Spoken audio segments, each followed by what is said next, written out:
বাংলাদেশে officially market কাঁপাতে launch হয়েছে গুগলের নতুন একটি স্মার্টফোন গুগল পিক্সেল 9 এ। ছোটখাটো স্মার্টফোন, তবে এর ব্যাটারি ক্যাপাসিটি বিশাল। রাইট নাও ফোনটির ওভারঅল ডিটেলস অ্যান্ড পারফরমেন্স নিয়ে ইন ডিটেলস আলোচনা করব আজকের এই ভিডিওতে। সাথে আছি আমি জিহাদ। আপনারা দেখছেন আপনাদের ভালোবাসার চ্যানেল ক্রিয়েটিভ টেক। ফোনটির ফ্রেম অ্যালুমিনিয়ামের, তবে এর ব্যাক প্যানেল প্লাস্টিক বিল্ডের। এখন অনেকেরই প্রশ্ন আসতে পারে যে এত দামি ফোনের মধ্যে প্লাস্টিক বিল্ডের কেন।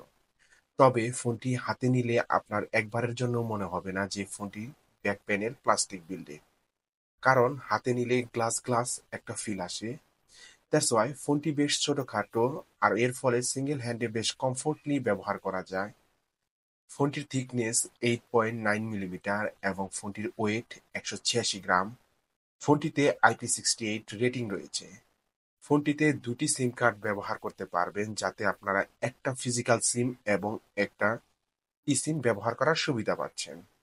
ফোনটির ডিসপ্লে হলো 6.3 ইঞ্চির OLED HDR display, 120 hertz refresh rate রয়েছে এবং ডিসপ্লে রেজুলেশন হলো 1080x2424 পিক্সেল। ফোনটির ডিসপ্লেকে প্রোটেকশন করছে কর্নিং গরিলা গ্লাস 3। ভাই বুঝলাম না, এতদিন পর কেন কর্নিং গরিলা গ্লাস 3 প্রোটেকশন ব্যবহার করলো। ফোনটির পিক ব্রাইটনেস হচ্ছে 2700 নিটস। দ্যাটস ওয়াই আপনারা আউটডোরে ব্যবহার করার সময় কোনো প্রকার লো ব্রাইটনেস জনিত ঘাটতি দেখতে পাবেন না। ফোনটিকে রান করছে অ্যান্ড্রয়েড 15 এবং ফোনটিতে আপনারা 7 ইয়ার্স ওএস আপডেট পাবেন। ফোনটির ইউআই পারফরমেন্স বেশ স্মুথ, কোনো প্রকার ল্যাকিং এর ইস্যু দেখতে পাওয়া যায় না, বেশ কমফোর্টলি কাজ করে। ফোনটিতে প্রসেসর হিসেবে রয়েছে গুগল টেনসর G4, যার ট্রানজিস্টর সাইজ হচ্ছে 4 ন্যানোমিটার, এবং ফোনটিতে জিপিইউ হিসেবে রয়েছে মালি G715MP7। ফোনটিতে 5100 mAh ব্যাটারি রয়েছে এবং সেই সাথে 23 ওয়াটের ফাস্ট চার্জিং সুবিধা রয়েছে।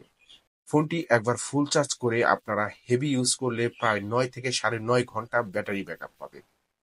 ফোনটি দুইটা ভেরিয়েন্টে এসেছে, যার একটি হচ্ছে 8 জিবি র্যাম এবং 128 জিবি স্টোরেজ, এবং অপরটি হচ্ছে 8 জিবি র্যাম 256 জিবি স্টোরেজ, এবং স্টোরেজ টাইপ হচ্ছে ইউএফএস 3.1। ফোনটির রিয়ার প্যানেলে ডুয়েল ক্যামেরা সেটআপ ব্যবহার করা হয়েছে, যার মেইন ক্যামেরা হচ্ছে 48 মেগাপিক্সেলের এবং অপরটি হলো 13 মেগাপিক্সেলের আল্ট্রা ওয়াইড শুটার। ফোনটির ক্যামেরার ইমেজ প্রসঙ্গে বলতে গেলে আমরা সকলেই জানি গুগলের ক্যামেরা বলতেই সেরা, তবে এই ফোনটির ক্যামেরা আপনাকে কিছুটা হতাশ করতে পারে ওভারঅল বাজেট বিবেচনায়, কারণ প্রাইস অনুযায়ী ক্যামেরার কোয়ালিটি একটু কম। পোর্ট্রেট মোডে আপনারা 1.5x এবং 2x জুম করে ছবি তুলতে পারবেন, তবে লো লাইটে ছবি তুলতে গেলে কিছুটা ডিটেলের ঘাটতি দেখতে পাওয়া যায়। ফোনটিতে 4K 60 fps এ ভিডিও শুট করা যায় এবং ওয়াইজ থাকাতে বেশ ভালো রকমের ভিডিও প্রোভাইড করে। ফোনটির ফ্রন্ট ফেসিং ক্যামেরাতে 13 মেগাপিক্সেলের সেলফি ক্যামেরা রয়েছে। আর এই সেলফি ক্যামেরার ইমেজ প্রসঙ্গে বলতে গেলে আমার কাছে সন্তোষজনকই মনে হয়েছে, কারণ সেলফি ক্যামেরা দিয়ে তোলা ছবির colour, detail, sharpness, age detection বেশ ভালো। এক কথায় বলতে গেলে সেলফি ক্যামেরা বেশ ভালো রকমের ছবি প্রোভাইড করে। এখন আসি ফোনটির ভালো দিক এবং খারাপ দিক সম্পর্কে। ফোনটির ভালো দিক সম্পর্কে বলতে গেলে ফোনটির ফ্রন্ট ফেসিং ক্যামেরা কোয়ালিটি যথেষ্ট ভালো, অর্থাৎ সেলফি ক্যামেরা আমার কাছে সন্তোষজনক মনে হয়েছে। এছাড়াও পিক্সেলের ফোন হিসেবে বেশ যথেষ্ট বড় ক্যাপাসিটির ব্যাটারি ব্যবহার করা হয়েছে, কারণ পিক্সেলের ফোনগুলোতে সাধারণত অ্যাজ ইউজুয়ালি এত বড় ক্যাপাসিটির ব্যাটারি ব্যবহার করে না, তবে এই ফোনটিতে 5100 mAh ব্যাটারি ব্যবহার করা হয়েছে, আর এটা পিক্সেলের ফোন হিসেবে বেশ যথেষ্ট বড় ক্যাপাসিটির ব্যাটারি ব্যবহার করা হয়েছে।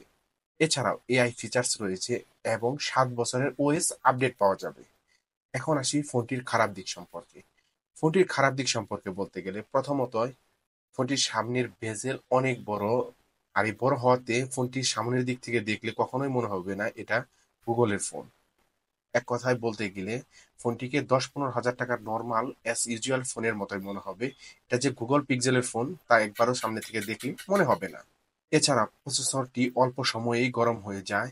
অ্যাজ ইউজুয়ালি আপনি যদি বাহিরে কখনো ইন্টারনেট ব্রাউজিং করেন তাহলে বুঝতে পারবেন। এছাড়া ফোনটির ব্যাক প্যানেল যে প্লাস্টিক বিল্ড ব্যবহার করা হয়েছে এটাও আমার কাছে সন্তোষজনক মনে হয়নি। এছাড়া ওভারঅল ফোনটি বেশ ভালোই ছিল। ফোনটির 128 জিবি ভেরিয়েন্টের অফিসিয়াল প্রাইস হচ্ছে 69,999 টাকা। এখন আসি ফোনটি কাদের জন্য, যারা মূলত দুর্দান্ত ক্যামেরা চান অর্থাৎ বেশিরভাগই সেলফি তুলতে পছন্দ করেন, তাদের জন্য গুগল পিক্সেল 9 ফার্স্ট চয়েস হতে পারে। তো ভিউয়ার্স, ভিডিওটি যদি ভালো লেগে থাকে অবশ্যই একটি লাইক দিবেন এবং আপনি যদি এখন আমার চ্যানেলটি সাবস্ক্রাইব করে না রাখেন অবশ্যই সাবস্ক্রাইব করে রাখবেন ক্রিয়েটিভ টেক। আল্লাহ হাফেজ।